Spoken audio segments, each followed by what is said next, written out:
Tonight, political parties orchestrating elaborate schemes to register foreigners and minors in ongoing voter registration exercise. There are arrests tonight, but the Electoral Commission is demanding swifter and firmer action to deal with the threat. We find attempts by parties to support the registration of minors and foreigners as completely unacceptable, and it is aimed at undermining the country's electoral democracy. We urge the police to apply the laws on those who have been apprehended to serve as a deterrent.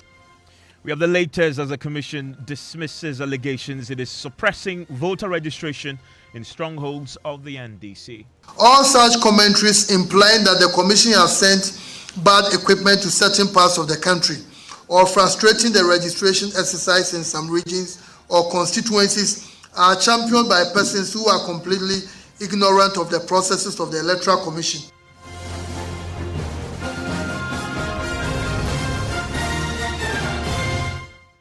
This is Top Story with Mensah.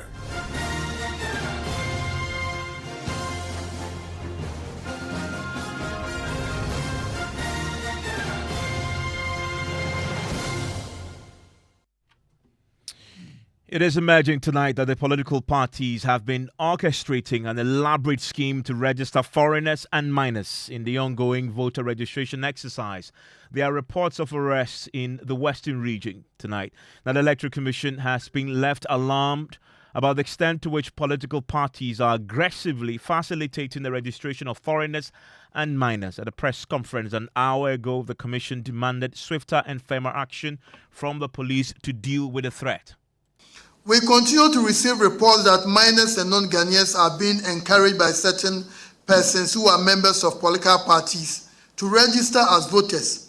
The Commission has seen a report from the Western region, specifically in Apawu, where some 2 persons who allegedly facilitated the registration of 5 minors have been apprehended by the police.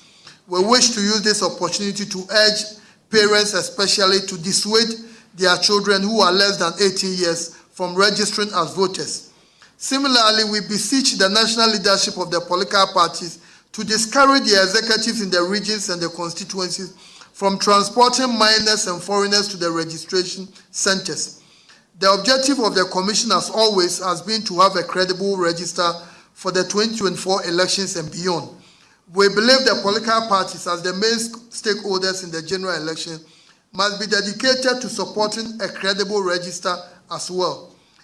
As a result, we find attempts by parties to support the registration of minors and foreigners as completely unacceptable, and it is aimed at undermining the country's electoral democracy. We urge the police to apply the laws on those who have been apprehended to serve as a deterrent to others in the enterprise of facilitating the registration of minors and foreigners. We want to urge children who are less than 18 years that it is against the law for them to register as voters. Children, don't allow anyone to tell you to go and register and vote in the December 2024 elections if you are not 18 years. And that there's Dr. Bosman Asari, is a Deputy Commissioner at the Electoral Commission.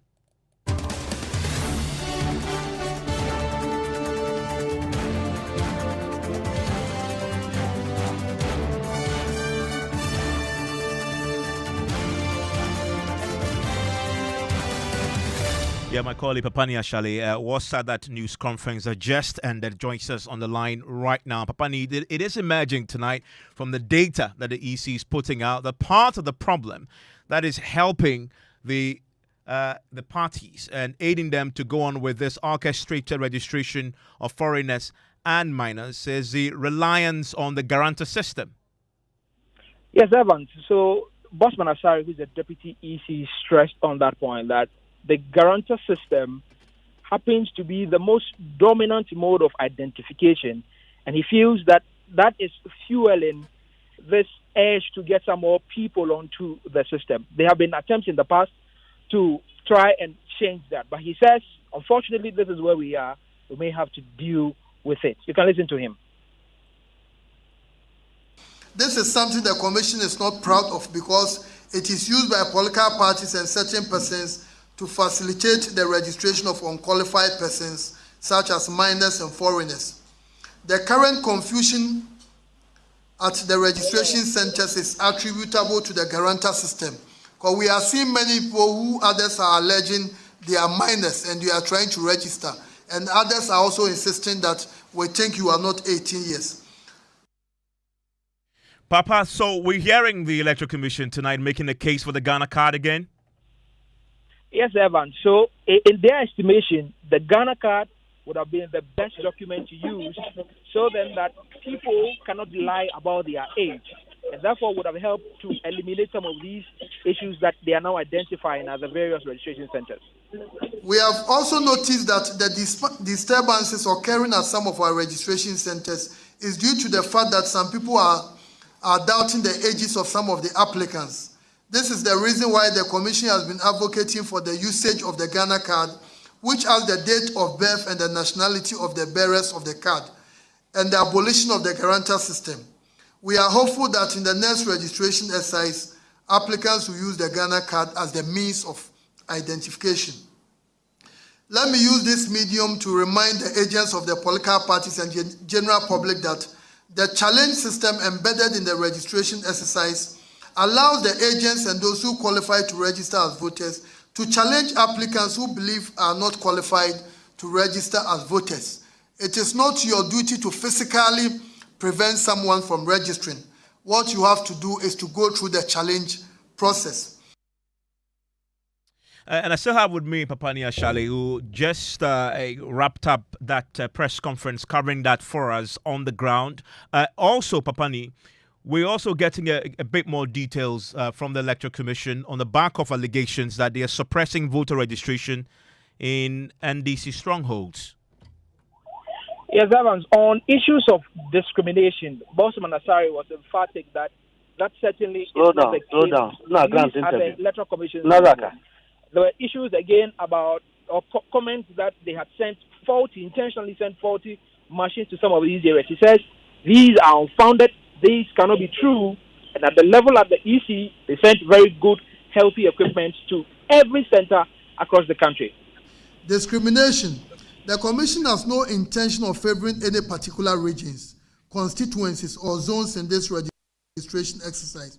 All such commentaries implying that the Commission has sent bad equipment to certain parts of the country or frustrating the registration exercise in some regions or constituencies are championed by persons who are completely ignorant of the processes of the Electoral Commission, or by persons who deliberately want to undermine the reputation and the recognition the EC enjoys in the eyes of those who understand our processes. The Commission understands that the right to register as a voter is a fundamental political right that must be protected for all Ghanaians who are at least 18 years old and meet the requirements for registration.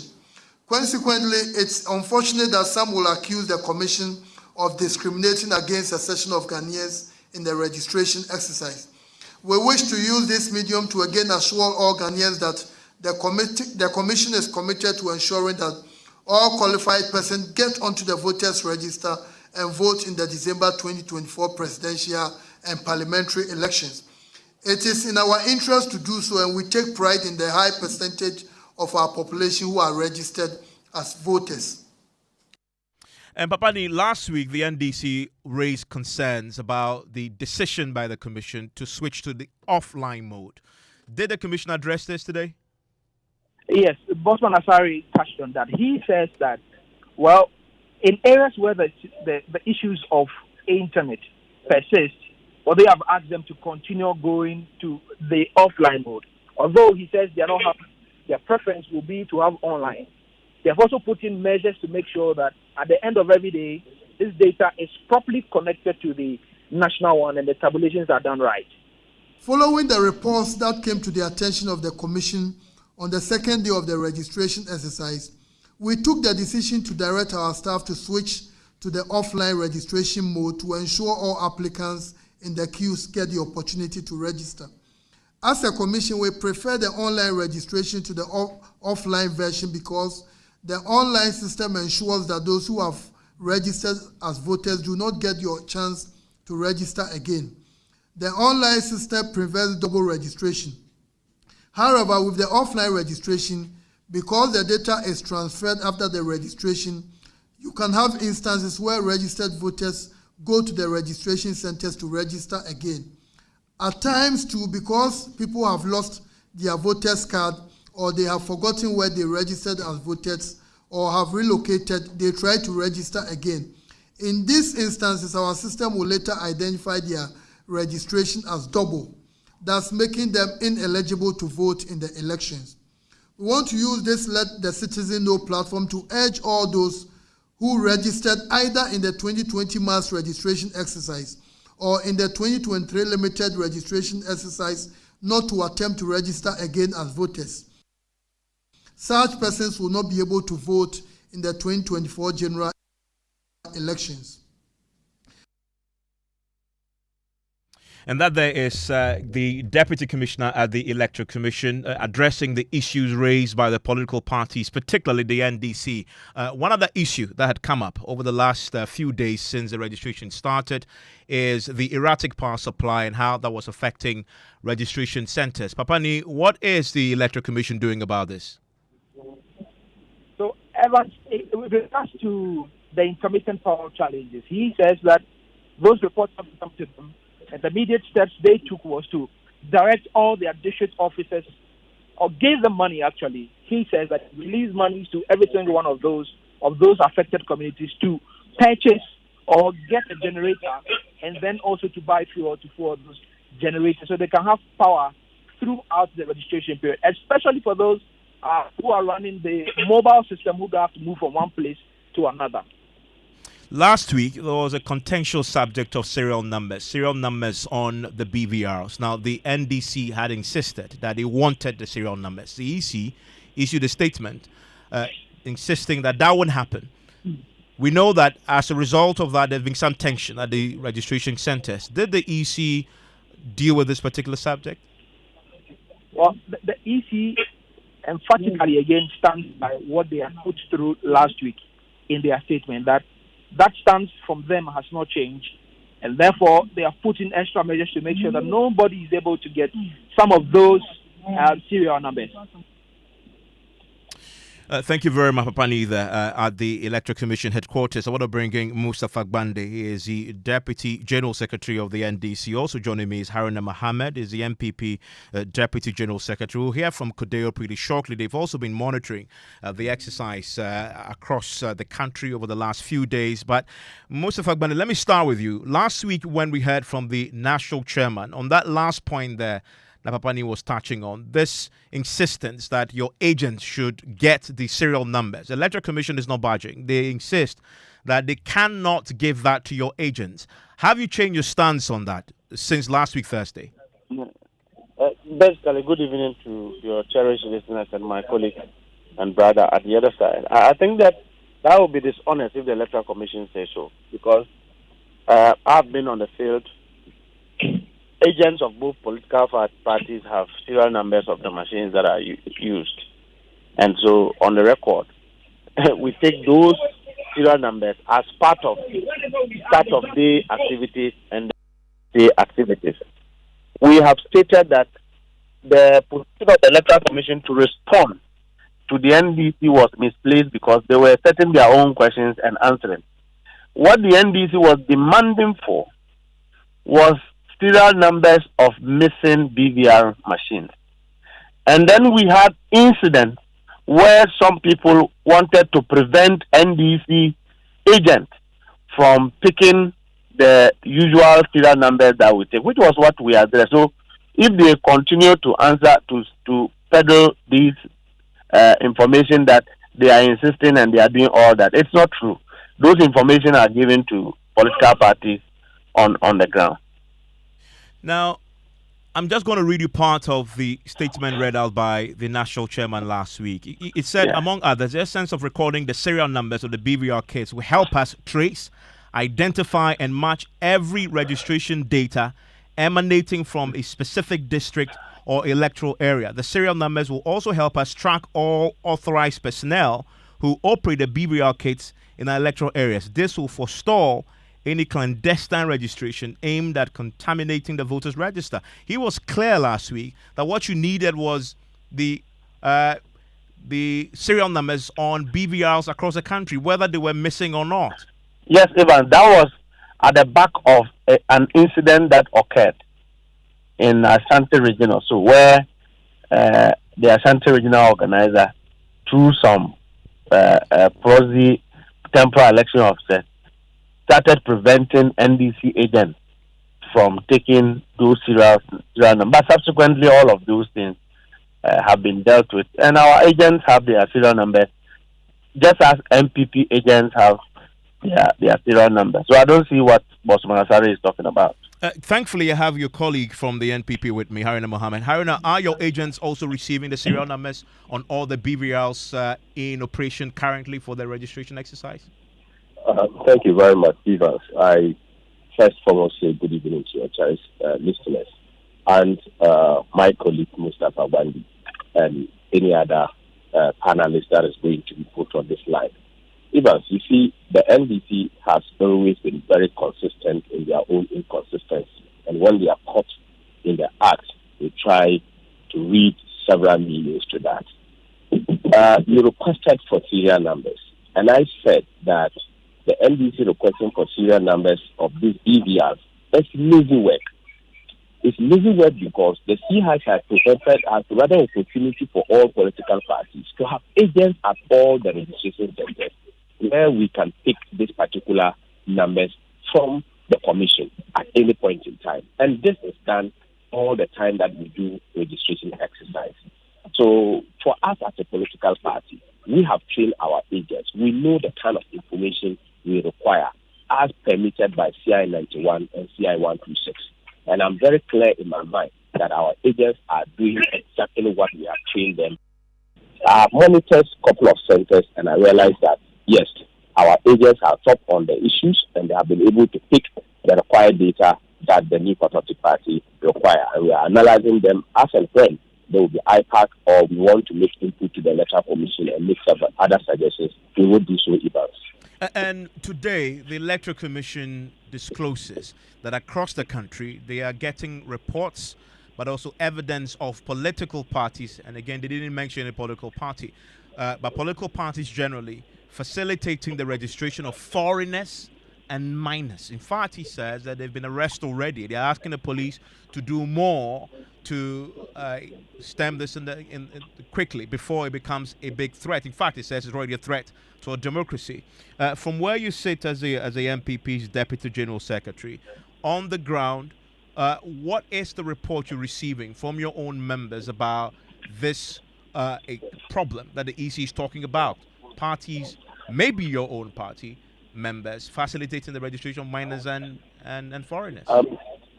I think the New Patriotic Party will be the last party to facilitate registration of minors. You know, we championed the use of the biometric system in 2012. We came along in 2020. We raised issues about minors being smuggled onto the register.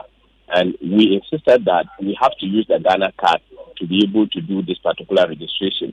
We raised the issue of these minor issues. The MDC went against it in Parliament, and CI had to step down the bill that they sent. This was meant to stop these particular minors to have access to our electoral register. Today, we are hearing about minors being registered. We as a party will never do that because we don't require that minors should go and register. We are building a human resource base of this country. For us to endanger the lives of minors and registering them to be representative of what they are not, it's a danger to our democracy. So we are not part of that. But as to whether foreigners are registering or not, I cannot determine that. The CI is very clear. If you read CI 91, Regulation 1, it requires who is supposed to be registered. And then it is very clear in that.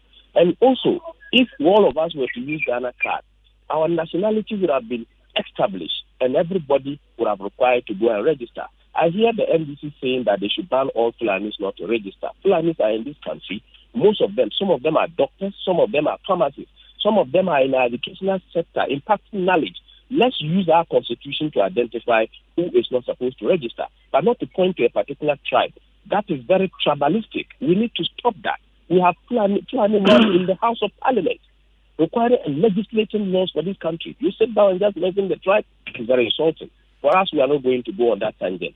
but we must use the laws to be able to regulate all this process. And if it's established that some of your agents on the ground, and I say agents, your parliamentary aspirants, the others who work for you, may be engaged in this, is the party willing to fully cooperate and hand them over to the police for investigations and prosecution? Even the laws in the registration process is clear. If you again read CI 91, what is unlawful is stated. If somebody misrepresents himself, you are required to challenge that. And also, if you read the CI, those who are to challenge is not only political party agents, even the Electoral Commission, the police, you can challenge somebody at the registration center. That is what the law says. A registrar, somebody who has registered, somebody who has been qualified to register, somebody who is an officer conducting registration at the center, anybody at all who is required under the CI can challenge. So it is not for the New Patriotic Party to put out people that, oh no, this person has offended the law, let's deal with the person. The law is independent on its own. And Mustafa Gbande, Mustafa, how is the NDC dealing with this revelation tonight that political parties are actively facilitating the registration of minors and foreigners? Have you had any reports to that effect, and are your members involved? Yeah, so let me put it on record, first of all, respectfully, that the NDC at nowhere have mentioned Fulanis.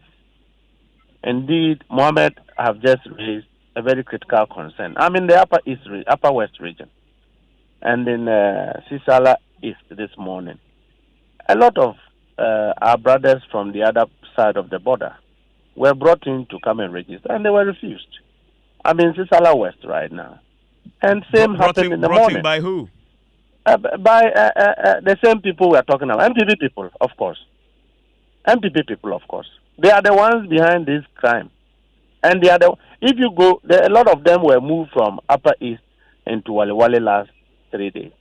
And we prevented some of them from going. And so it is important that we come to the conversation that, look, it compromises even our national security when all of us, as actors of national building, begin to allow foreigners to infiltrate into our domestic data for the purposes of political expedience.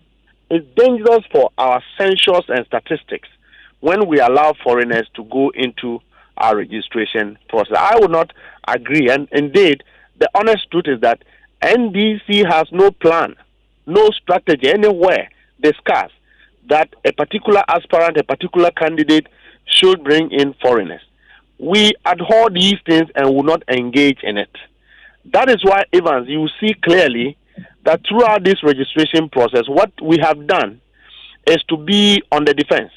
On the defense means that when somebody is about to break a law, we prompt and we have a conversation about it, and when we prevent it.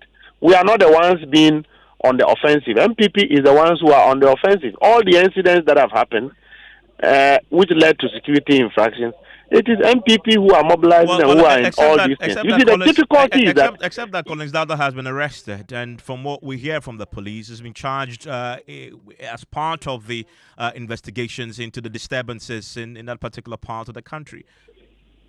Hello? I'm talking about the Collins Dowda arrest. Yes. I mean, linked to the disturbances we saw over the weekend. Exactly. So, this situation, even at the back of it, is that they tried to register some minors. Our agents refused. They brought in guys to come and attack and beaten our regional youth organizer. Took over the town, wouldn't allow anybody to come in or move out.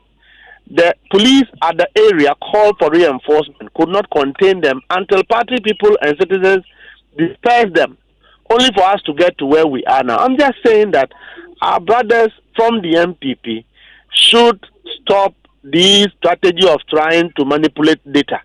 Again, they are talking about not busing people. Even we have three kinds of the bus, One is that the usual busing, which you have to bring people from far to rich areas into the constituency to the registration center.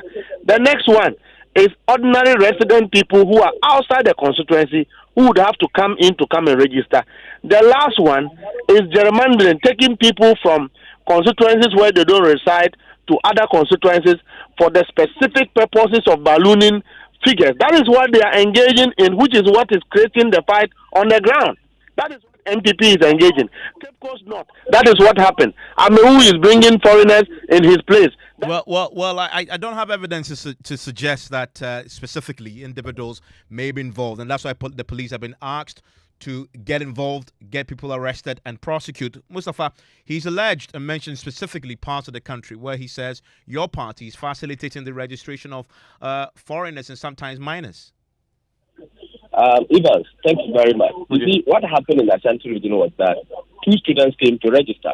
The NDC insisted that they should not be registered. And if you look at the CIA, it allows people to register such as students. Because when you look at the resident status, they have up to 12 months. Students have stayed on campus more than 12 months, more than a year, and they are qualified if they insist that they want to register at that center. These people refused. And then when we insisted that these people should be allowed to exercise their democratic right, they implemented the call of Mustafa Bandi on 21st of December that they should go to polling centers with machetes and cutlasses.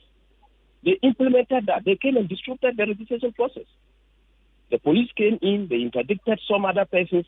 Then their bigwig, who has always attacked election centers, that is Colin Dowda. Based on the law, he was arrested. Not even an MPP member. It tells you that because we are not a product but we don't know why we are condemning the arrest of the police. So it is not true. Second, I want to correct what he said. Today, myself and him were put on pause. He said, and he gave an instructive note. If you want, you can play it, that Fulanis will not be allowed to register. That is what he said.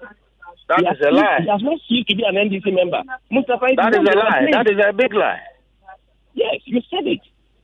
I cannot lie. I am quoting what you said. But gentlemen, you both acknowledge that there is a clear challenge procedure in the laws if you indeed feel aggrieved at the registration that has been done at the center. You both agree that that is something that the party should be pursuing, other than taking the law into your own hands, regardless of who is doing the registration. That is what we are all saying. You don't take the law into your hand because the laws has those who implement it. So if you have an issue with somebody, you don't take the law into your hand, report it. Go and check 21st September 2023. On that point. We reported such a Mustafa, on that point, yes. That is why on the record, you've not seen NDC being on the offensive. We are on the defense. Because something would have been suspected to be wrong, then we raise.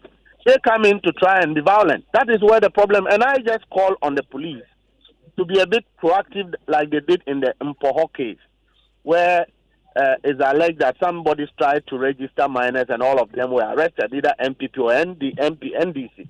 It should be the same in other cases. Okay. Thank you very much. That's Mustafa Bandi there. Is the Deputy General Secretary of the NDC. Haruna Mohammed is the Deputy General Secretary of the MPP. As you know, the Coalition of Domestic Election Observers, they've also been observing the process. Today is the 7th of the process, which has become pretty acrimonious in parts of the country. Guilfred Isiama is team lead, election, anti-corruption, rule of law, CDD, also with Kodeo, joins us right now. What's the general assessment of the process so far? We've had quite some disturbance in some parts of the country with a lot of arrests. Today we're learning of further arrests of individuals who are facilitating the registration of minors and foreigners. What's your own assessment of the process so far? What have you discovered?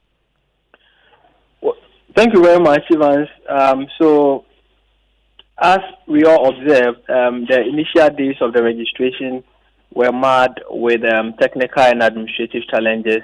But since the Electoral Commission made a turn from strictly going by online and then allowing people to go offline, we've seen some progressive, changes, which showed in the numbers that they projected yesterday. So that's I think something that is very good that we need to acknowledge. But beyond that, we clearly see that the preparation of the Electoral Commission and other key public agencies for this voter registration exercise was inadequate. I want to say was poor. The police has not, been very proactive and does not appear prepared for this exercise. It's been observed that voter registration in this country is always violent. It's never been incident-free. In 2020, people died. over the course of the electoral cycles, we see a lot of violence happening during voter registration. But we have the police fully prepared and deploy their men on election day and even have standby forces ready to take action. But you don't see that kind of preparedness. You don't see the posture of the police as being prepared to curb any form of violence and deal with people who perpetrate some of these incidents. So I think that's one thing that we all have to bear in mind, that we need the police to be up and doing to forestall the kind of peace that we require for this exercise. For the Electoral Commission and other stakeholders, we clearly see that the education that was required to let people know that there are processes and procedures that they have to follow whenever they are aggrieved during the course of the registration. We didn't see that kind of education. Again, the education that we needed to build confidence in the processes, we also didn't see that. So I think these lapses put together is affecting the smooth process, and we need the Electoral Commission. It is not too late. We are just 7 days into the registration. We have many more days. We need to step up with public education. On this particular subject, Girlfriend, thank you very much. News Night starts right now.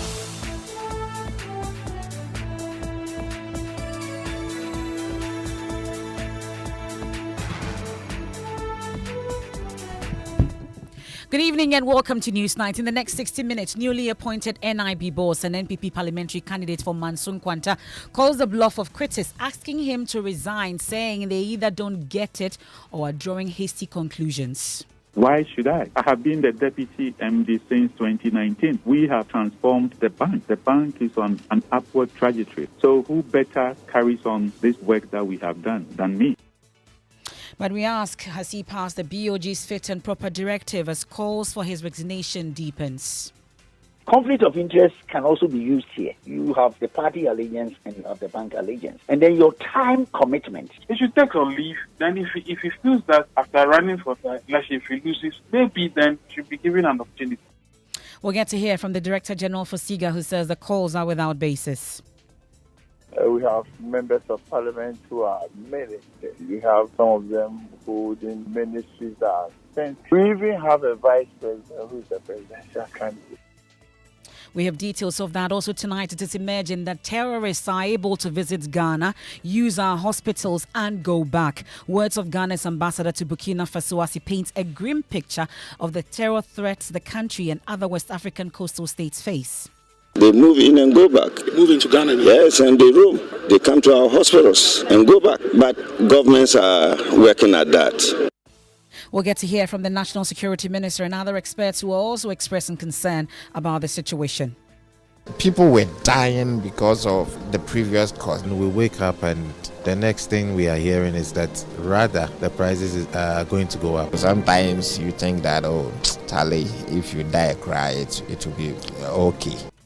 The fears of kidney patients, earlier announcement of government's intention to increase cost of dialysis treatment at the hospitals. But tonight that fear has been confirmed as the Kolebu Teaching Hospital begins charging the new 491 cedis per dialysis session. Because we can't pay. Today, let me be very honest with you, today, 5 people could not dialyze because they don't have the 491. What happened to them? They have to go home. We'll tell you about the latest Joy News series on the dialysis crisis a year on. The payment aspect is serious. We are going to die. There's no hope for me. Dialysis crisis a year on. And in business, Ghana secures $200 million from ECOWAS to support small and medium-sized enterprises in the country. And as well as we heard from head coach of Ghana Under-17 boys team, Lai Kinson, who is full of confidence in his team's readiness for the WAFU Zone B Under-17 tournament due to start in 2 days. You want to join us with your thoughts here on Newsnight 055-1111-997. My name is Mensah. I am Emefa Apawu. We have details after this. I get them, I send them. I get them, I pay them. Telesale cash. I get them, I pick them. Telesale cash. You get them, I send them. Telesale cash. I send them, you get them. Telesale cash. I get them. I buy them, I take them. I pay them, I send them. Telesale cash.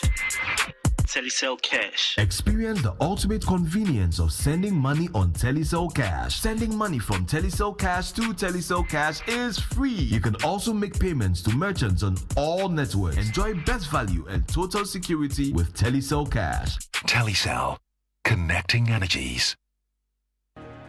It's the 3i Africa Summit, where innovation, impact, and investment converge, where technology drives transformation. From the 13th to the 15th of May 2024, heads of state, central bank governors, thought leaders, innovators, investors, academics, and entrepreneurs will converge to unleash Africa's full potential. Discover the power of digital assets, explore the state of digital growth in Africa, and unveil lessons from Africa's central bank digital currency experiments. Engage in discussions on diversity in the creative arts and tech, financing Africa's SMEs and bridging the digital gender gap.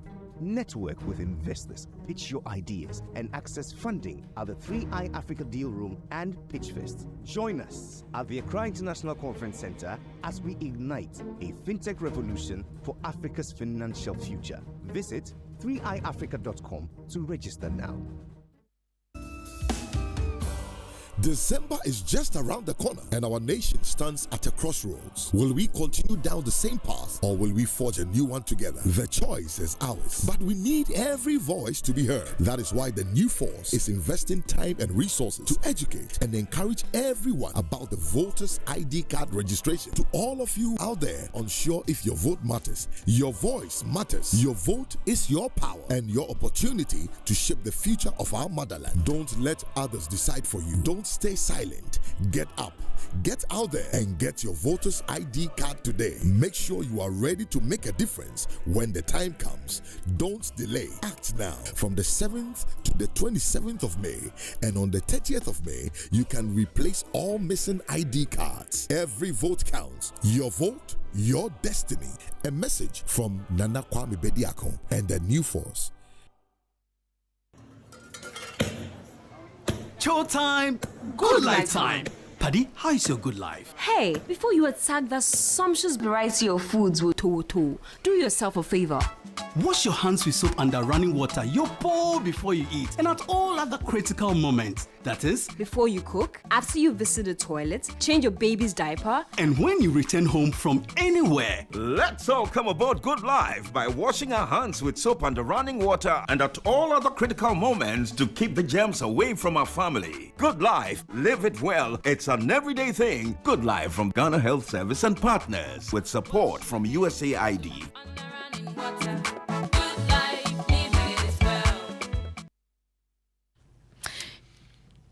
You're welcome back to News Night here on Joy 99.7 FM. And tonight, the newly appointed Managing Director of the National Investment Bank, NIB, and the NPP parliamentary candidate for Manson Kwanta, Chinebua Kodria Fokuo, is calling the bluff of critics asking him to resign, saying the actors are making hasty conclusions. Well, Mr. Fokuo, who until recently was a deputy MD of the bank, took over from the former MD Samuel Sapon today, but barely 24 hours after he assumed the role, the minority and some civil society groups have called on him to resign. Ranking member on the Committee of Employment, Social Welfare and State Enterprises, Dr. Kwabena Donko, questioned whether the new appointment is to allow the candidate to use NIB resources to campaign.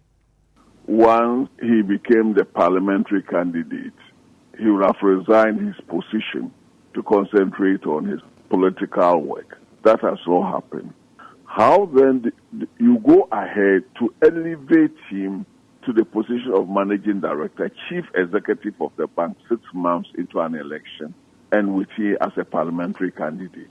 It goes against the grain. It goes against every good judgment. Are we then saying that we are elevating him for him to use the bank's scarce resources for his campaign? Obviously, if he's going to Manson Kwanta, he will obviously, as chief executive, is entitled to 24-hour transportation. So we think the appointment is bad and it's in poor taste. Well, President of Imani Africa, Franklin Kujo, also questioned why the Bank of Ghana approved such an appointment when he would be engaged in rigorous campaigning for political office. I mean, this whole thing, this is a bank that's struggling. Even if you're not a struggling bank, you think if you're a private bank, you actually treat it this way. Come on, look, this guy is running for fine. He's going to be focused on the next 6 months to get the seat, win the seat. Then he's being asked to be head of an institution that is struggling. I mean, I even wonder why NIB still existed. I really thought it would have just gone under logo and subsumed them by some other private bank. But then this guy is being asked to still be head of the bank. Why? Is it as an insurance or what? He should take a leave. Then if he feels that after running for the election, if he loses, maybe then should be given an opportunity. But frankly speaking, what happens if he wins? Then what? Then if he wins, then there's a gap. I don't get. But between now and the election, he's not going to be focused and concentrate on the job. This is going beyond politics. This is going beyond politics. I think we should be very serious. There is an argument that his appointment was approved by the board, and the board must fully be aware of all this. What do you think should be the way forward? There's no way forward. This complete nonsense, my brother. Let's get to even the man himself. If I were him, maybe I'm not him, I'll recuse myself. I'm running for office for crying out loud. But you see, this is happening because his other colleagues have done it in the past, and in the not too distant past, when this controller, right, also did the same thing, and our own president sat down and looked on, and nothing happened. So they are copying from bad behavior. So there's nothing to be done but commonsensical thing to do. Chief, you cannot do this work and at the same time run for office. This is a critical institution, unless, of course, we are being told the institution doesn't matter.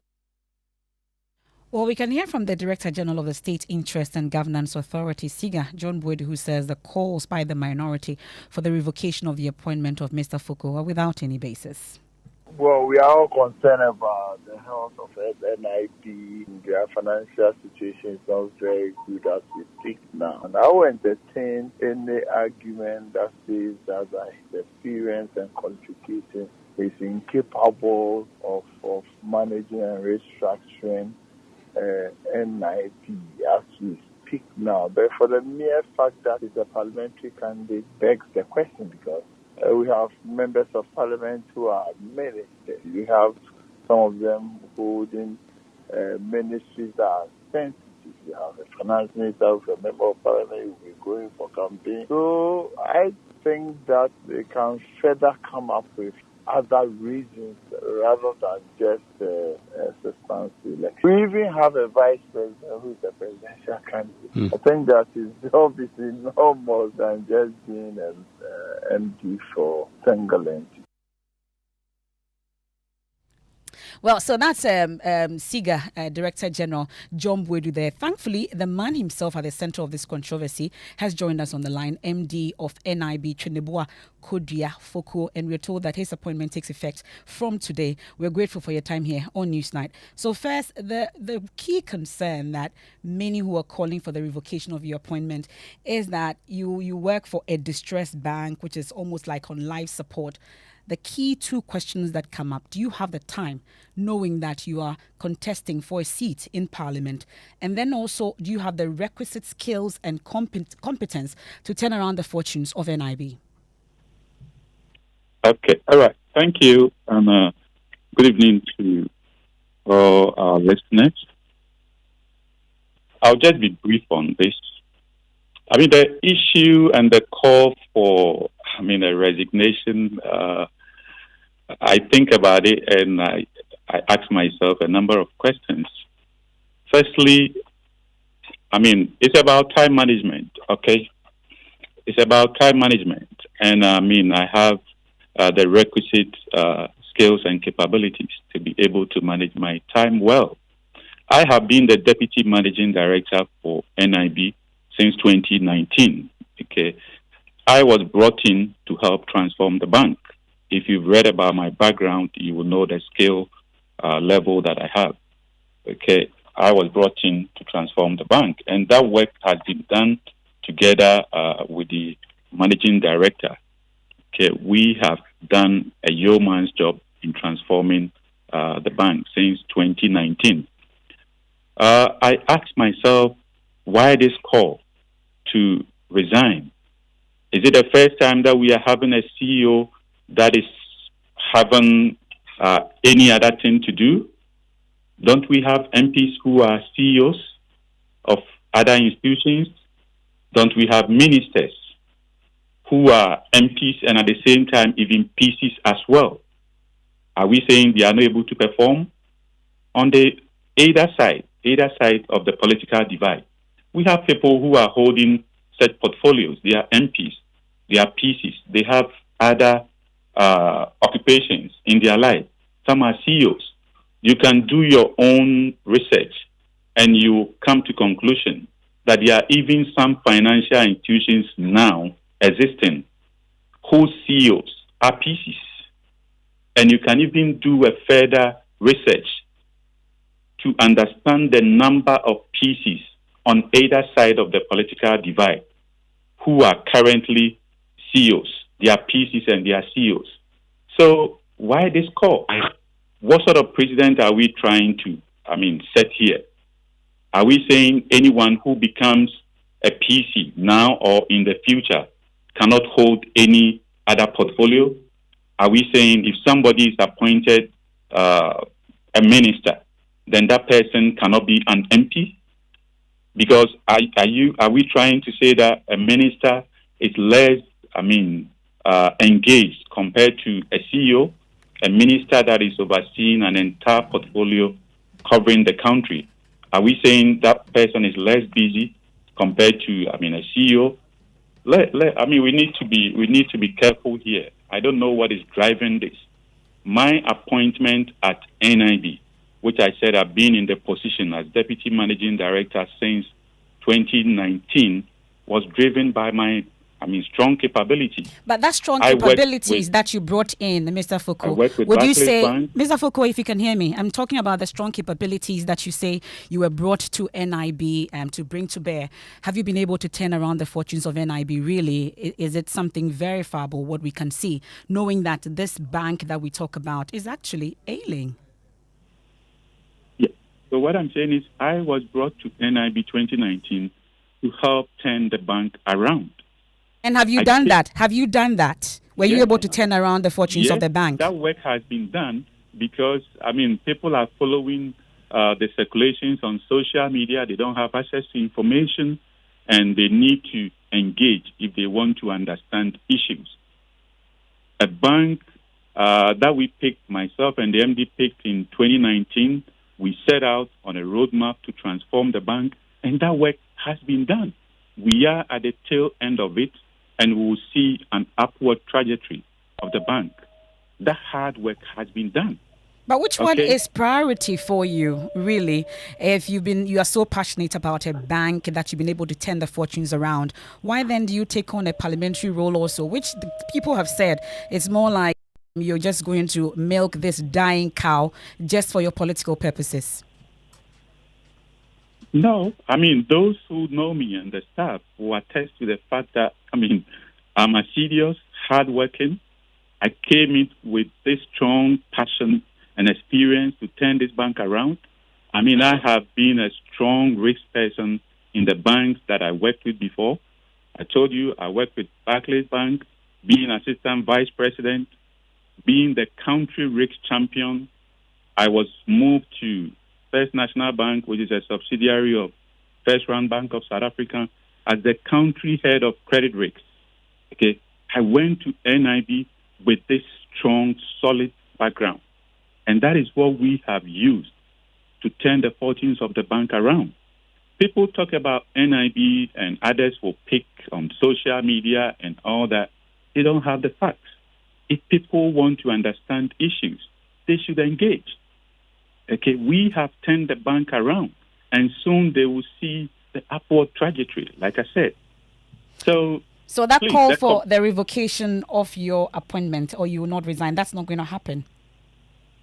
What is the basis? That is what I started with, that we have ministers who are MPs, who are PCs as well. He's a minister, he's an MP, he's a PC. Are we saying now we should come up with what? To say that if you are a minister, you can't be an MP, you can't be a PC? Okay. Or are we now downplaying the work of ministers that it's not involving much? Is that what we are saying? That if a CEO cannot be a PC, can a minister hold an MP's portfolio and be a PC at the same time? 3 portfolios. But they are doing it and doing it well. that a precedent that some people are setting for, people in, authority? Is that what we want, Parliament or parliamentarians to be? Okay. Well, Mr. Foucault, stay with me briefly. Let me bring in the ranking member on Employment, Social Welfare and State Enterprise Committee. At least he's leading this call for the revocation of your appointment. Dr. Kwabena Donko, many thanks for your company here on Newsnight. So listening to this man, we've been checking his track record, impeccable track record, rose all the way to the rank of Vice President of Barclays Bank, amongst others. And you've heard him. They've turned around the fortunes of NIB. These are things that we're still checking. But really, what law has he broken? What really is your issue against him? He's told us he's able to manage the time to be able to do this, something he's already done. Let me clarify this. NIB is still a loss-making entity. That is the bottom line. NIB is still a loss-making entity. I am the ranking member on state enterprises. So let us not pretend that NIB is out of the woods. It's a loss-making entity. It has made losses for the last 5 years. No, it's more than that. They have structural problems. They have undercapitalization problems. We are aware of all those things. They have impairment issues. I'm aware of all those issues. But let's not deceive the public that NIB is profit-making. If somebody says the bank is taking an upward trajectory, what is the bottom line? Are they profitable? They are not. So let's get that straight. Unless you can tell me that their 2023 published financials indicate that they have made a profit. If you can tell me that's fine. Yes. Yes, at this point, but Dr. Donko, there are concerns also that this is not the only company that is making the losses. But Mr. Foucault wants to come in on that, really. Profit, a performance indicator, is rather unfortunate. It's not just about a profit figure, okay? It's not just about a profit figure. You're talking about impairment, you're talking about structural issues. These are generic things that you are talking about. If you want to engage, please, our doors are open. Let's engage properly. Excuse me, can you confirm that you have made profit? If you can confirm that you have made profits for 2023, that's what I'm saying. 2022, 2021. If you say that your assessment of the performance of an institution is just some profit figure, then that is unfortunate. Well, NIB was set up as a commercial entity. It is a universal bank. Yes. And for any bank, it is expected to make profits. There's going to be the odd year when for externalities. From A to B. You move from A have you made profit? If you have not, please. If you have so, Mr. Foucault, maybe you can answer the question directly. Dr. Kwabena Donko, let him answer the question directly about the profits that the NIB has made. If you are talk about profit, a profit figure, then I'm sorry, you're going in the wrong direction. Okay? If we say we are transforming an institution, it's a lot of indicators.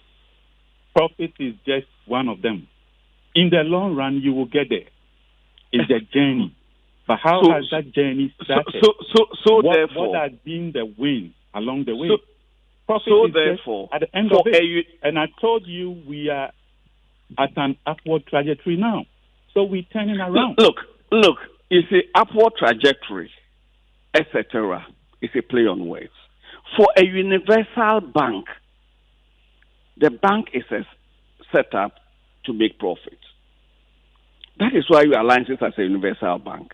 You used to be a specialized bank. You no longer are a universal bank. So let's get that straight. And that is that is just the foundation. Look, in the public service, there is a Public Services Commission. There is a public service ethos that if you're going to contest an election, unlike the civil and local government service, a public servant can engage in electioneering, but you take leave of absence. 6 months into an election, are we saying that a chief executive, and let me correct this thing about ministers, A minister is not a chief executive. If you study your governance structure, the chief director is the administrative head of any ministry.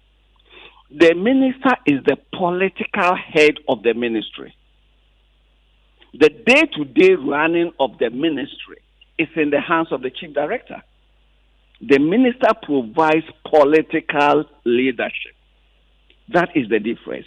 You are being appointed as a chief executive, responsible for day-to-day operations of the institution and accountable to the board of directors. If you had been appointed a board chairman, I would not have had any issues with it, because then you will not be executive. But you are the chief executive. You have been appointed as the chief executive of a bank 6 months into an election. So please do not compare your position to that of a minister. Okay, so Dr. Kwabena-Donkor, if I may come in at this point, Dr. Kwabena-Donkor, so your call for him to resign still stands, hearing what you've heard so far? Ministers and the extent of their work. Mr. Foucault,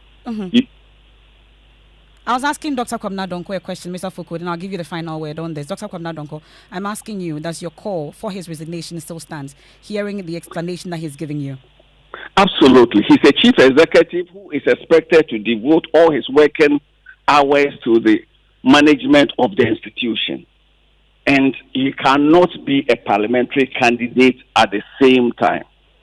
The bank will suffer. Unless, of course, the government is telling us that within the banking sector, within the pool of professionals available, they don't have any other person. Look, if the gentleman says today I'm no longer a parliamentary candidate, I will absolutely drop whatever reservations I'm raising. He's talking about ministers. I've been a minister, I've been a deputy minister, I've been a minister, I've been a chief executive twice. So I'm talking from a position of knowledge. Just to remind him, I was the first chief executive of BOST. I was also the first chief executive of Petroleum Commission. Mm-hmm. So I know exactly what I'm talking about. A chief executive is both the administrative and in the hierarchy. The chief executive is responsible for everyday activities of the organization. So it's a full-time job. But as it stands now, hearing him, that's not going to happen. What would you do then? The good people of Ghana will appreciate the issues that this government and the Bank of Ghana, that has responsibility, have reneged on their responsibilities on behalf of the good people of this country. It is a bad governance precedent. It is not right. And I call on His Excellency the President and his advisors to do the right thing, not necessarily in the interest of Mr. Foucault, but in the interest of Ghana. Okay, but are you abandoning your earlier position that you will take action through Parliament? Are you now leaving it of course. Why do I abandon that? Why should I abandon that? Because you didn't mention it now, so I'm asking. No. It is only if you ask me a specific question and I answer a specific question. Okay. I will draw the attention of Parliament to this breach of good corporate governance principles. And the Institute of Directors and others who should know better should jump into this fray. Because really, we are setting such dangerous precedents on the back of partisanship for the corporate governance of this country. Okay. Well, I'll give you the final word, Mr. Foucault, on this, and then we can wrap up. Knowing how high the stakes are and the concerns that have been raised, that maybe you're only taking this appointment to possibly raise money for your campaign, amongst others. Wouldn't you just take being a parliamentary candidate and leave this position and let sleeping dogs lie? Yeah. Yes, thank you. I mean, I will not say much. Again, I've already given out all that I wanted to say. But I'll conclude by saying that I do my work assiduously. I have no challenge in managing time between ensuring the bank is run properly, and also doing my duties, at my leisure time at the PC. There's not been a time that I've had a challenge in running these duties. As I'm speaking with you, I'm in the office and I'm doing office work. I've been in the office since morning. I'm still in the office. There is not a single day that I've been out of the office doing anything relating to party work or whatever when I'm supposed to be officially in the office. It has never happened. I'm always in the office doing my work. If I'll be outside the office, it means it is my leisure time. And that is time apportioned to me to do what I want to do with it. Every professional in a corporate environment is entitled to some annual leave. And it happens, within the year, the time that is deemed appropriate to be taken, I also, take it. But so for you, Parliament is just some leisure work, part-time for I'm you? Required to be officially honoring my duties. I don't see any challenge in my extracurricular activities when they don't conflict with my official work as an MD of a bank. Okay. This is not the first time such an arrangement is happening. If you do your checks, I said that earlier on, if you do your check in the system, you will see that there are several pieces. Well, and that point you've clearly made earlier. So we'll leave it here. We are grateful. That's Trinibua Kodia Foko, MD of National Investment Bank. You know what? Let's try and get some clarity on this matter as far as what the banking regulations and the ethics of that sector say. I want to bring in Dr. Richmond Achahene. He's a banking consultant into the conversation. Dr. Richmond Achahene, you've heard the debate on this. Where do you stand on it as far as your banking regulations, and some even are asking questions about the banking ethos and what is standard practice elsewhere? Thank you very much, and good evening to your cherished listeners and viewers. You listen to the two parties' arguments, and you as possibly a referee between them. It is neither here nor there. The reason being is that the Corporate Governance Directive established by Bank of Ghana in 2018 and the Fit and Proper Test Directives in 2019 specifically sees certain conditions before a person is appointed to a position. If you wouldn't mind, I will quickly run through for you to find out the acting managing director or the sole managing director was talking about certain things, which a lot of people haven't dwelt on it. It is about 7 conditions. Let me quickly run through it for you. Very simple. It says the minimum assessment criteria for Bank of Ghana. Number 1, the financial integrity of that person. Let us not go there. The reputation. Let us not go there. Academic or professional qualification. Experience. It goes on to talk about conflict and what the young man or whoever is going to do. This is the point that he wanted to dwell on. Time commitment. Time commitment. If Bank of Ghana has deemed it fit and let him pass through this 7 or 8 criteria, I find it very difficult for people arguing because the directives have already been established 2019 that if you want to be a CEO, these are the things that you're required to go through. If you use conflict of interest, it doesn't exist. The man has time commitment because Bank of Ghana would have tested all these things and found out that he is capable of doing. Other than that, Bank of Ghana wouldn't have actually approved for him. But if Bank of Ghana, so to say, have approved, then my brothers and listeners, everybody should go and read the directives. Well, what if the Bank of Ghana got it wrong? Fit and Proper Directives in 2019. Yeah, but Dr. Chan, let me ask you. You're reading the Fit and Proper Directives, applying it strictly to this MD who just been appointed. Does he qualify? Well, for experience, if I heard him right, somebody who has been in part of the transformation and restructuring over the last 5 years, he seems to know better of the problems of NIB. But you see, anytime we're talking about NIB, we make it look like a certain people. The bank didn't start. I heard the Honorable saying that 2016. The bank started going down 2014. The losses has been there. They haven't published the account 2014 up to 2023. It didn't start yesterday. The contractors who have been paid, it started 2014. It didn't start 2015.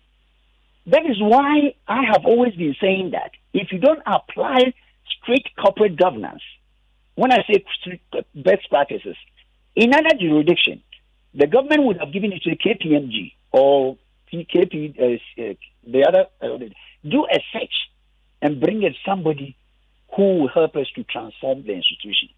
But that wasn't done. They went to Bank of Ghana and presented this young man, and if he has passed the test, I'm wondering those who are going to say they should go and challenge the corporate governance directives and the proper fit test so that it can be properly amended. Because we have been in this country, especially NID. I've worked there for years. We appoint MD when there is a change of government. The MD is sacked. The chairman is changed, and it's been on and on and on and on and on and on. Why do we do that? And when the problem comes in, we want to see that shift the goalposts as if somebody is doing it. I believe if you want a state institution to perform creditably well, they shouldn't meddle in the politics of corporate governance. Thank you very much. That's Dr. Richmond Itiahene there. What are your own thoughts on this particular subject? Dr. Richmond Itiahene, I'm grateful that you joined us with your thoughts. So listen to Newsnight. It's Enjoy 99.7 FM. We have details from the world of business for you, and then we'll bring you our Doomso Diaries for today. Can you hear it? The freedom in our songs, the sound of liberty that rings from Kaswa to Karaga, from Tamale to Takoradi. It's in the pestles that pound from coast to coast. It's in the busy offices, the crowded streets, and the noisy schools. It's in the wisdom of our elders and in the laughter of our children. It's in seeing how far we've come and looking at how much we can grow. It's in knowing that still Ghana go be. MTN. Son, we are so proud of you for setting up this hospital. I really love those hospital beds and waiting chairs. By the way, did you import them? No, Dad, I didn't. I actually got them from Kindle Books and Stationery right here in Ghana. Wow. We also bought our office supplies, safes, executive desks and chairs from Kingdom, and they gave us expert advice on how to set up our office. Guys, that makes 3 of us. I also got our sofa and bedroom sets, plus our dining hall furniture for our new home from Kingdom. Wow, Mom, that makes 4 of us. I usually get my stationery items from Kingdom, and my teacher also mentioned that our classroom furniture was provided by Kingdom. So there you have it. Whenever you're thinking about setting up an office or acquiring furniture for your home, etc., Kingdom Books and Stationery should be your first point of call. With over 40 years experience in the industry, we stock and supply a wide variety of globally sourced office and home furniture, stationery and equipment. Visit our head office, Osu Akwaje, or our office near the Osu Stadium. We're also in Tema Community 1, opposite Olam SHF, Kumasi KNUST campus, UCC Cape Coast, and now at the Marina Mall, Airport City. Or call us 0302 764101, 764209, or 762792. Visit our website www.kingdomgh.com.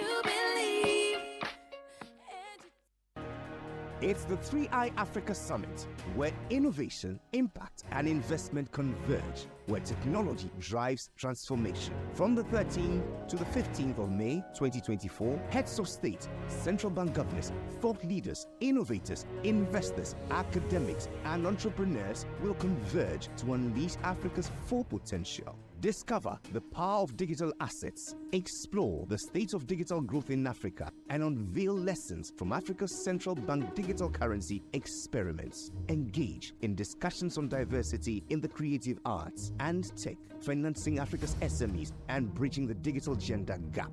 Network with investors, pitch your ideas, and access funding at the 3i Africa Deal Room and Pitchfest. Join us at the Accra International Conference Center as we ignite a fintech revolution for Africa's financial future. Visit 3iafrica.com to register now. Choboy! We have a new leader in town. OBRNT. Amanfo. Madam was Sibebre. When him say my baby, maybe more charcoal for whiter teeth. More charcoal. Not only that, maybe lemon. More lemon. Zinc for fresher breath. More zinc. And fluoride for stronger teeth. Introducing the new President Charcoal packed with more power with a combination of charcoal and lemon for naturally whiter teeth. Grab yours now. This advert is FDA approved. Hello CEOs, the 8th Ghana CEO Summit and Expo is set to take place on May 27, 2024 at the Kempinski Hotel from 9 a.m. till 5 p.m. Since 2016, the summit has led impactful business leadership. Renowned for satisfying CEOs' needs, it offers actionable perspectives, strategic insights, and business opportunities. This year's theme is reigniting business and economic growth, charting a path forward, economic diversification, and artificial intelligence transformation. The summit promises CEO business cases, high-level dialogues, masterclasses, keynotes, and plenaries. The event is also a platform for the Ghana CEO Excellence Awards, celebrating outstanding business leadership and innovation. Former distinguished guests include President Nana Akufo-Addo, Vice President Dr. Mahamudu Bawumia, and ex-President John Mahama. Secure your spot at GhanaCEOSummit.com and contact 0546 391 970 for enquiries and sponsorship. Powered by the Ghana CEO Network in collaboration with Deloitte, PwC, Ministry of Public Enterprises, GIPC, and Multimedia Group. Terms and conditions apply.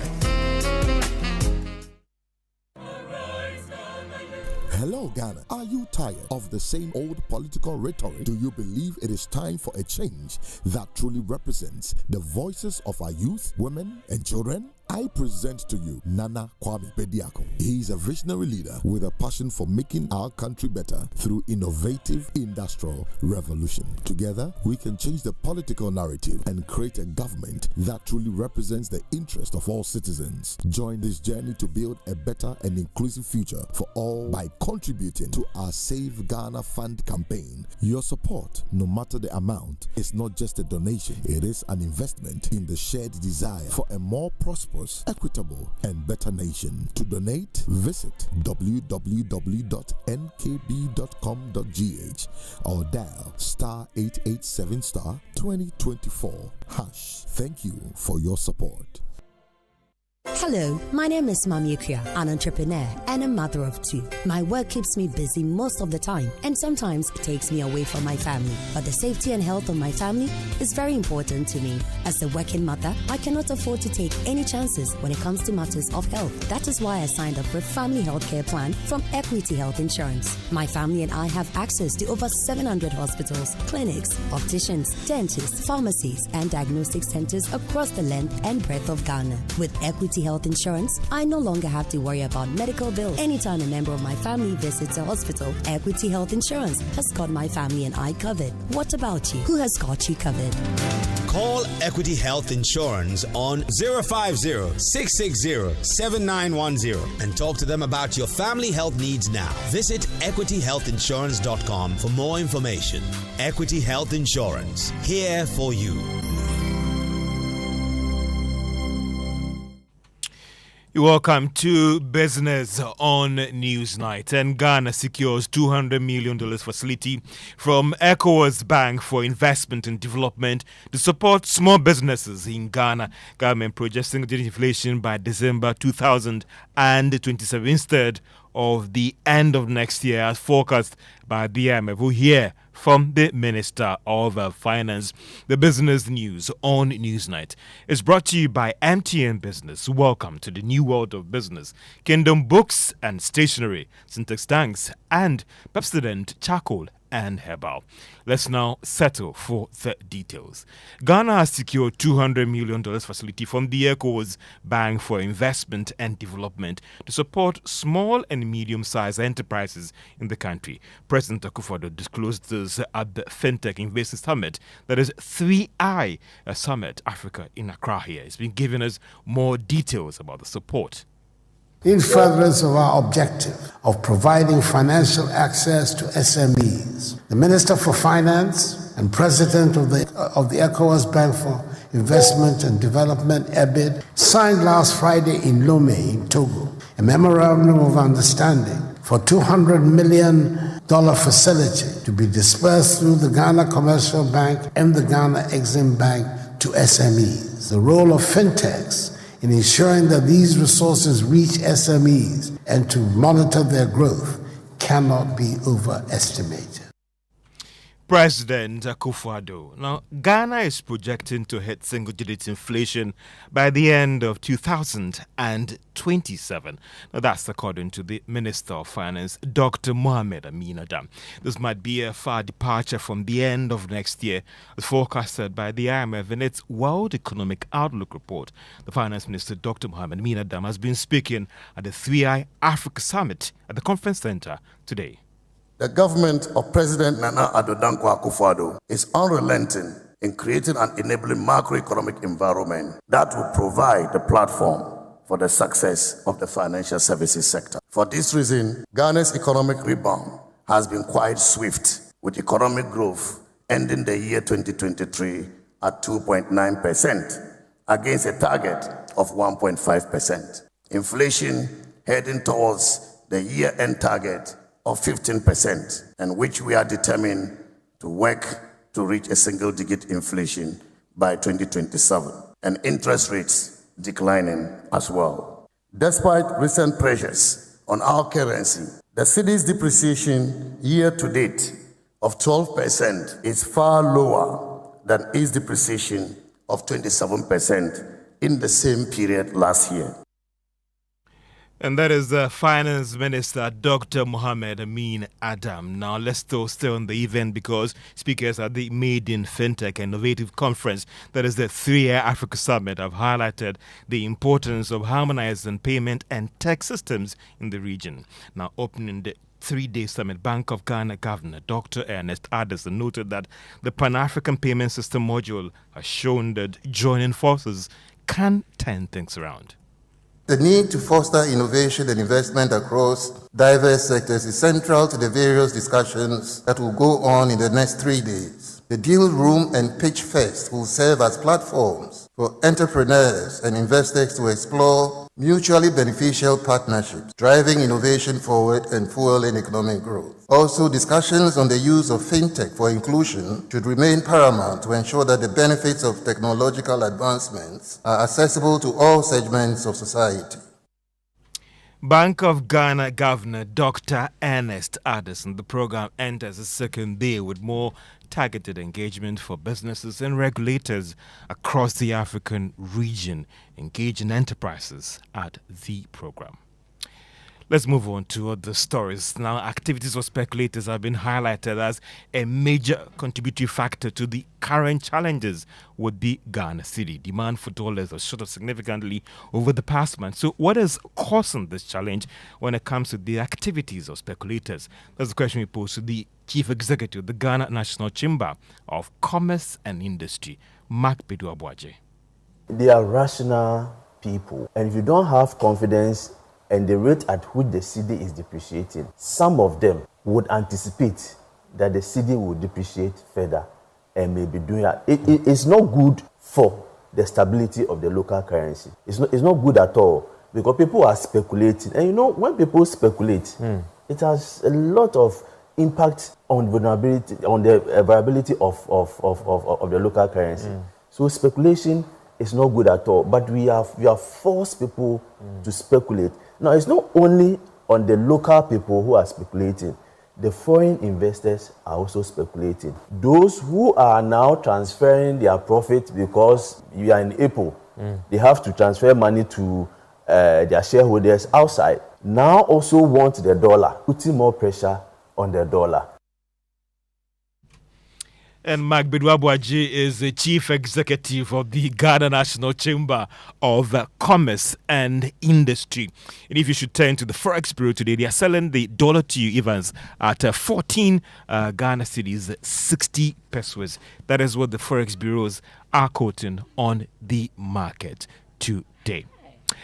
To the stock market, and MTN was up by 3 pesos to close at 1 Ghana cedi, 75 pesos. Total Energies was up by 4 pesos and is now worth 9 cedis, 55 pesos. And that's all for business again, on the news. dollar again. It's 14 60 for the forex bureaus. And I just thought you like got the figure Mark wrong. Okay. has attributed, there is an element of people who are afraid that things are going to get worse. And that is what any rational human being would do.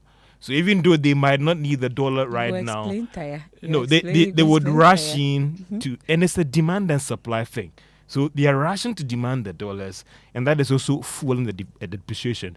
We shouldn't forget about the issues about the fundamentals and all those things. But now, that element of speculation is a major contributing factor to what you're witnessing. Okay, George. Thank you very, very much. And that's why the government is looking ahead to that 300 million plus coming from the IMF. Hopefully that will show up the CD a bit more. Let's do some sports now, where the depreciation is not affecting our chances at all as our under-17s attempt to participate and win some glory for us. Yeah, Evans, let's do some sports now. Well, Ghana's Black Starlets, they are on a mission to qualify for the Under-17 World Cup for the first time since 2017. And they've been preparing for the WAFU Zone B Under-17 tournament. Now, that tournament will serve as qualification for the Under-17 AFCON, where teams will battle for the FIFA Under-17 places. And that WAFU Zone B Under-17 tournament will be hosted in Ghana starting this Wednesday. And Ghana have been drawn in Group A with neighbours Cote d'Ivoire, and they will also play Benin days later. Now, former Black Stars player Lai Kinson is the head coach of Ghana Under-17 side. He's been leading the team to do some really impressive work, and ahead of that tournament, he says his team is ready and even more ready to qualify for the AFCON. Our target is to take it a game at a time, make sure we dominate every opponent that we meet, and then make sure we qualify for. Since 2017, we've now qualified into the Under-17 Youth Championship. So that's our main target, but we have to take it a game at a time. And for me, I think the boys are ready, taking it a game at a time, and then qualifying. And then after that, we chase the trophy. Since it's been played in home soil, we have to be hosting and winning it. That's Lai Kinson there, and speaking ahead of that WAFU Under-17 tournament. So you can make a date. It will be hosted at the University of Ghana Stadium. So all the games will be there. You can make time and watch it. Over the weekend, Bofokotano and Isonchaman managed to secure a ticket in the finals of the MTN FA Cup. Bofokotano defeated reigning champions Dreams FC by 2-1. The game had to go all the way to extra time, while in Sonchaman, Maxwell Kunedus in Sonchaman defeated his former team, Legon Cities, by 2-1, also to book a ticket in the final. So it's going to be an all-Bono final, and we are waiting to see if the game will be hosted somewhere in the Bono so that the people there can enjoy that game. That's it for sports events. Thank you very much, Ms. Bao. It's not time for your Doomso Diary.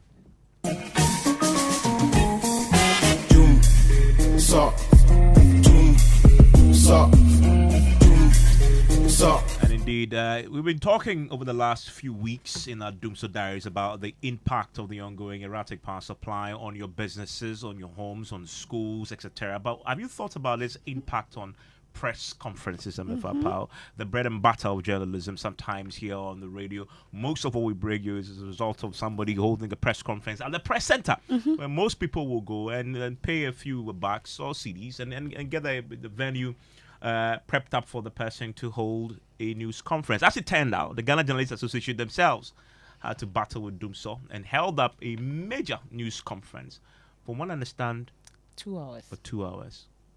Contrary to President Akufo-Addo's assurance that the era of Doomso is over, many parts of Ghana continue to grapple with erratic power supply. The latest victim of this unpredictable power situation was the Ghana International Press Center in Accra. On Thursday, May 9, 2024, the Ghana Journalists Association GJ's press conference, scheduled for 1:30 p.m., was delayed by 2 hours due to a sudden power outage at the press center. GJ President Albert Jumfo urged the government to double its efforts in finding a lasting solution to the power crisis. Another trend that gives cause for concern is the ongoing energy crisis, which is having a toll on the finances and operations of the media, particularly the broadcast media. The government should double its effort to restore stability in power supply, to avert the closure of broadcast stations and consequent loss of jobs. On his part, President of the Ghana Independent Broadcasting Association, GIBA, Cecil Sonkwamil, said the unplanned power cuts are damaging broadcasting equipment and causing loss of revenue, hence the need for a power shedding timetable. We've had a number of media organizations, we have received complaints, we've had disruption of broadcasting services, inability to meet deadlines, damage to equipment, and loss of revenue to some of the stations. And we know that they have quite difficult times. So we want to also use this platform to appeal that at least if there are challenges, give us a plan so we can plan. And then we can make revenue, we know how much fuel we need to buy, and we can even reschedule programs and protect our equipment.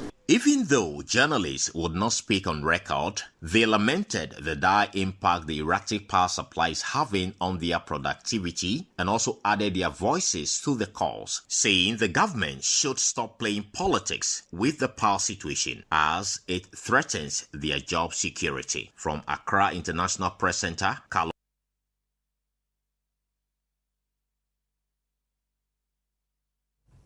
Well, that's Carlos Caloni giving us Doomso Diaries. Now let's focus on dialysis. People were dying because of the previous cost. We wake up and the next thing we are hearing is that rather the prices are going to go up. Sometimes you think that, oh, Charlie, if you die, cry, it will be okay. Now, that's the fear of kidney patients' earlier announcement of government's intention to increase the cost of dialysis treatment at the hospitals. Well, that fear has been confirmed now because Parliament has approved a 111 Ghana cedi increase in the cost of dialysis services through the fees and charges regulation. There was some public uproar among patients last year when the Kolebu Teaching Hospital increased the charges for dialysis treatment. Well, now that fear has materialized. We can hear from Richard Kojonyako reporting from Cape Coast. The doctors told me I have to be on the machine, and I have to be on that machine either twice or thrice a week. And my mom and dad do not have money either. And I'm sure you remember 15-year-old Priscilla, whose story my colleague Richard Kojonyako told from Cape Coast. This is her wish days before she died in the battle for her kidney. Now, this is the situation as we face where Priscilla's wishes have not been fulfilled because the prices have been increased to 491 cedis. Listen to President of the Renal Patient Association, Kojoba Fuahinkra. Wishing about a month or two more, a month or two ago, that Parliament has approved that price, that is the 491 that they are talking about. So all along we were waiting for when it will take effect. And then later on when I inquired from management of Kolebu, I was being told that now since Kolebu does not do cash at hand, we have to go through the bank and pay the money at the bank. They have some banking at Kolebu. So they were trying to put it in their system. So all along, we were just waiting for when this will happen. Just last week, Friday in the morning, we paid the normal 380. But getting closer to the evening, we heard that they've now changed the system to 491. Well, so that's Kojoba Fuahinkra there, and Joy News has a new series coming up is on dialysis crisis, and that will be led by my colleague Maxwell Agbagba. He joins us on the line to tell us more as to what to expect. Maxwell, walk us through it. When will it start, and what are we to expect? Well, Emefa, a lot of stories like that of prisoners have inspired our dialysis crisis story series. Indeed, last year, it culminated into a big conversation with the movers and shakers of the health sector. We had the presidential advisor on health in the studio. The Kolebu Teaching Hospital CEO was there and other experts. That show was hosted by Mensah. A lot of promises were made at that particular program.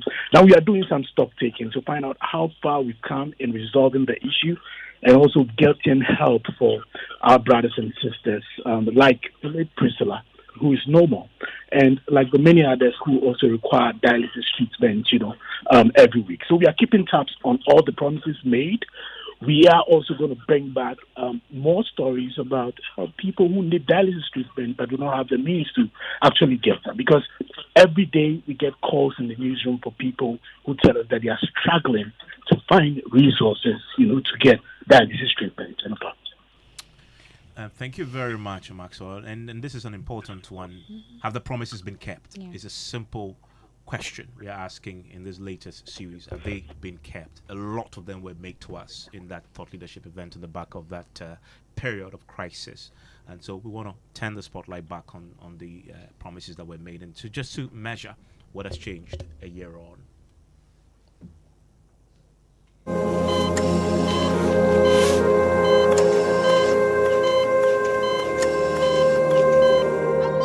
This morning, people are dying each day. The dialysis machine in Kolebu Gospel. Do you know the number of people who died? A 24-year-old boy died this morning. As death stares at them every second, they have to pay just to live another day. But government has increased the already high cost of dialysis treatment. Even the people were dying because of the previous cost. They were not able to afford the costs involved, yet they say they're going to increase it. For such an announcement, especially at the time that we've made a lot of noise asking for a reduction, even on the 350 that was being charged, and then we wake up and the next thing we are hearing is that rather the prices are going to go up. This may send hundreds to their early graves. Sometimes you think that, Charlie, if you die, cry, it will be okay, so that your burden on the family and the friends will be over. The payment aspect is serious. We are going to die. There's no hope for me. Dialysis crisis, a year on. Dialysis crisis a year on, duly launched. You want to look out for that on the Joy News channel on Joy 99.7 FM, also on myjoyonline.com. That's how we wrap up tonight's edition of Newsnight. And we've been talking about terrorists being able to visit Ghana, use our hospitals and go back. We're hearing from the Ghana ambassador to Burkina Faso. Maxwell is on that. We'll bring that to you subsequently. That's it for Newsnight. My name is Mensah. I am Emefa Apawu. You want to go onto myjoyonline.com for all the latest stories, including that story about the terrorists visiting Ghana. And Mensah is up next with That's My Opinion.